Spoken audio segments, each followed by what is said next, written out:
ಅಭಿನಯದ big budget KGF ಚಿತ್ರ ಬಹುಭಾಷೆಯಲ್ಲಿ ಶುಕ್ರವಾರ ಬೆಳಗ್ಗೆ ವಿಶ್ವಾದ್ಯಂತ ಸುಮಾರು 2000 ಚಿತ್ರಮಂದಿರಗಳಲ್ಲಿ ಬಿಡುಗಡೆಯಾಗಿದ್ದು ಭರ್ಜರಿ ಪ್ರತಿಕ್ರಿಯೆ ವ್ಯಕ್ತವಾಗಿದೆ. ಅಭಿಮಾನಿಗಳು ಚಿತ್ರವನ್ನು ಮೆಚ್ಚಿಕೊಂಡು ಫುಲ್ ಮಾರ್ಕ್ಸ್ ನೀಡಿದ್ದಾರೆ. ಕನ್ನಡ, ಹಿಂದಿ, ತಮಿಳು, ತೆಲುಗು ಮತ್ತು ಮಲಯಾಳಂ ಭಾಷೆಯಲ್ಲಿ ಚಿತ್ರ ಬಿಡುಗಡೆಯಾಗಿದ್ದು ರಾಜ್ಯದಲ್ಲಿ ಭರ್ಜರಿ ಪ್ರತಿಕ್ರಿಯೆ ವ್ಯಕ್ತವಾಗಿದ್ದು ಹೊರ ರಾಜ್ಯಗಳಲ್ಲೂ ಉತ್ತಮ ಪ್ರತಿಕ್ರಿಯೆ ವ್ಯಕ್ತವಾಗ್ತಿದೆ. ಅಮೆರಿಕ, ಕೆನಡಾ, ಯುಕೆಯಲ್ಲೂ ಕೆಜಿಎಫ್ ತೆರೆ ಕಂಡಿದೆ.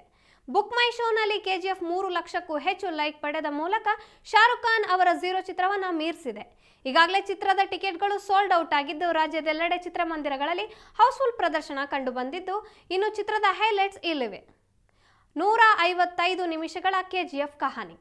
ಅಮ್ಮನ ಆಸೆಯಂತೆ ಪ್ರಬಲ ಶ್ರೀಮಂತನಾಗಿ ಸಾಯಬೇಕು ಎಂಬ ಹುಡುಗನೊಬ್ಬ ಮುಂಬೈನಿಂದ ಕೋಲಾರದ ಭೂಗತ ಜಗತ್ತಿಗೆ ಪ್ರವೇಶ ಮಾಡುವ ಚಿತ್ರದ ಕತೆ ಹಂದರವನ್ನು ಈ ಚಿತ್ರ ಹೊಂದಿದೆ. ಮೊದಲಾರ್ಧದಲ್ಲಿ ರಾಖಿ ಬಾಯ್ ಪರಿಚಯ. ಸಾಮಾನ್ಯ ಹುಡುಗನೊಬ್ಬ ಹೇಗೆ ಭೂಗತ ಜಗತ್ತನ್ನು ನಡಗಿಸುವನಾಗಿ ಬೆಳೆದ ಎಂಬ ಕಿರು ಪರಿಚಯ ನಿಮಗೆ ಸಿಗುತ್ತೆ. ಈ ಮೂಲಕ ರಾಖಿ ಬಾಯ್ ಯಾರು, ಆತನ ಗುರಿ ಏನು ಎಂಬುದು ನಿಮಗೆ ತಿಳಿಯಲಿದೆ. ಯಶ್ ಜೊತೆಗಿದ್ದಾರೆ ಮತ್ತೊಬ್ಬ ಹೀರೋ. ಯಶ್ ಒಬ್ಬರೇ ಸಿನಿಮಾದ ಹೀರೋ ಎಂಬುದು ಅನೇಕರಿಗೆ ತಿಳಿದಿರೋದು. ಆದರೆ ಯಶ್ ಜೊತೆಗೆ ಮತ್ತೊಬ್ಬ ನಾಯಕ ಕೂಡ ಚಿತ್ರದಲ್ಲಿದ್ದಾರೆ. ವೇಗವಾಗಿ ಸಾಗ್ತಾ ಇದೆ ಚಿತ್ರದ ಮೊದಲ ಅರ್ಧ. 2 ಅವತರಣಿಕೆಯಲ್ಲಿ ಬರುವ ಈ ಚಿತ್ರದ ಮೊದಲ ಭಾಗ ಈಗಾಗಲೇ ಬಿಡುಗಡೆಯಾಗಿದೆ.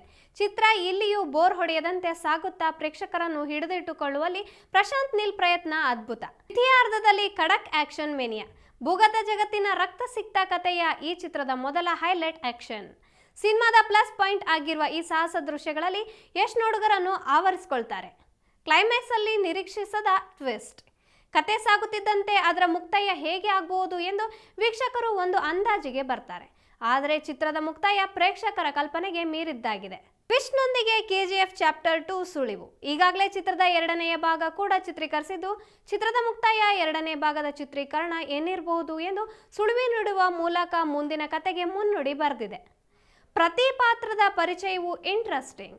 ಕೆಜಿಎಫ್ ಎಂದರೆ ಅದು ಯಶ್ ಮಾತ್ರವಲ್ಲ, ಯಶ್ ಜೊತೆಗೆ ಸಾಗುವ ಪಾತ್ರಗಳು ಕೂಡ. ಚಿತ್ರದ ಪ್ರಮುಖ ಪಾತ್ರಗಳು ಅಂತಹ ಅನೇಕ ಪಾತ್ರ ಇದರಲ್ಲಿದೆ. 1951ರಿಂದ 2018ರವರೆಗೆ ಸಾಗುವ ಕತೆ. ಕೆಜಿಎಫ್ ಎಂದರೆ 1951ರಲ್ಲಿ ಸಾಗುವ ಮುಂಬೈ ಹಾಗೂ ಕೆಜಿಎಫ್ ಅಂಡರ್ ವರ್ಲ್ಡ್ ಕತೆ. ಈಗಾಗಲೇ ಕೋಲಾರ ರೌಡಿಗಳು ಬಂದಿರುವ ಕತೆ ಎಂದು ಎಲ್ಲರೂ ತಿಳಿದಿದ್ದಾರೆ. ಆದರೆ ಈ ಚಿತ್ರ ಕೇವಲ ಕೋಲಾರದ ಯಾವುದೇ ವ್ಯಕ್ತಿ ಕತೆ ಅಲ್ಲ ಎಂದು ಕೂಡ ಸಿನಿಮಾದ ತಂಡ ಹೇಳಿಕೊಂಡು ಬಂದಿದ್ದೆ. ಅದೇ ರೀತಿ ಚಿತ್ರ ನೋಡಿದಾಗ ನಮಗೆ ಅದು ಇಂದಿಗೂ ಪ್ರಸ್ತುತ ಇರುವ ಕತೆ ಎಂಬುದು ಅರಿವಾಗುತ್ತೆ. ಕೆಜಿಎಫ್ ನಿರ್ದೇಶಕನಿಗೆ ಫುಲ್ ಕ್ರೆಡಿಟ್. ಯಶ್ ಸಿನಿಮಾದಲ್ಲಿ ಅದ್ಭುತವಾಗಿ ಪಾತ್ರ ಮಾಡಿದ್ರು. ಇದಕ್ಕಾಗಿ ಕಾರಣ ನಿರ್ದೇಶಕ ಪ್ರಶಾಂತ್ ನೀಲ್ ಅವರ ಕತೆ ಇಡೀ ಚಿತ್ರದ ಪ್ರಮುಖ ಹೈಲೈಟ್ ಆಗಿದೆ. If you like this video ಬೇಗ ಲೈಕ್ ಮಾಡಿ, ಕಾಮೆಂಟ್ ಮಾಡಿ, ಶೇರ್ ಮಾಡಿ ಹಾಗೂ ಯೋಯೋ ಟಿವಿ ಕನ್ನಡವನ್ನು ಸಬ್ಸ್ಕ್ರೈಬ್ ಮಾಡಿ.